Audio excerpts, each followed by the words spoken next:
Hey guys, in this video I will show you how to get bee eggs and grow a garden. Alright, let's begin. You can get bee eggs from the honey merchant, which has a chance to appear as one of the traveling merchants near the seed shop. These merchants spawn occasionally and stay for about 30 minutes. When the honey merchant is available, you can buy a bee egg for 18 honey or with Robux. To earn honey, give pollinated fruits to the honey merchant. You'll get 1 honey for every kilogram of pollinated fruit. Pets such as the bee, honeybee, petal bee, wasp, tarantula hawk, and queen bee can create pollinated fruits.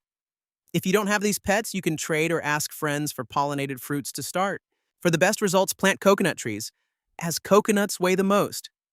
Use sprinklers to increase fruit size and place pets with the pollination passive nearby. Once you have pollinated fruit, trade them with the honey merchant to earn honey and buy your bee egg.